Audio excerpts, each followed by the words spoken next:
hatalmas ereje van a zenének és az éneklésnek, és fantasztikus látni, ahogy miközben énekelnek, vagy zenélnek, minthogyha kicserélnék őket.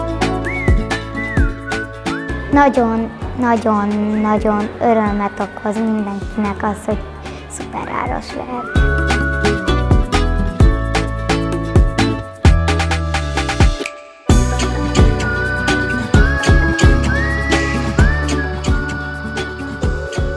Igazából, ha van ilyen fellépésünk, akkor mindig előtte megfogjuk egymásnak a kezét.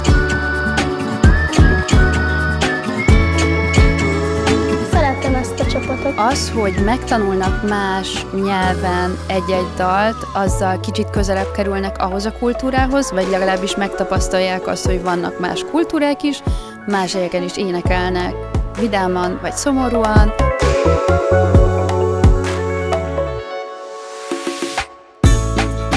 Táncolunk, meg többfajta nyelven is éneklünk.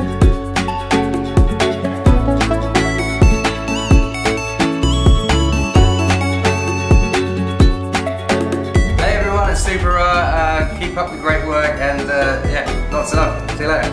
Ugye a közös zenélés során a koncentrációs készség, a csapatban dolgozás készsége, az együttműködés, az alkalmazkodás, a másik oldalról a vezetői készségek tulajdonképpen úgy fejlődnek, hogy az ember észre sem veszi.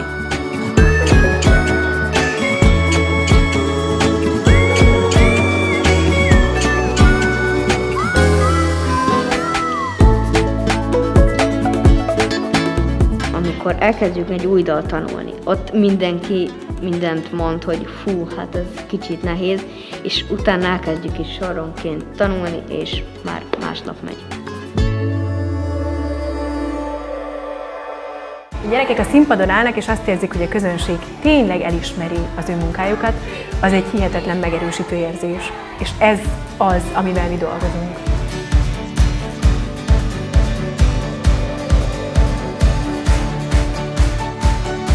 Nagyon sok játék szolgál arra, hogy bevonjuk a saját személyiségüket, hogy átadjuk az óra irányítását egy másik gyereknek, hogy mindenki ráfigyeljen, és ő meg tudja mutatni a saját ötleteit, saját kreativitását.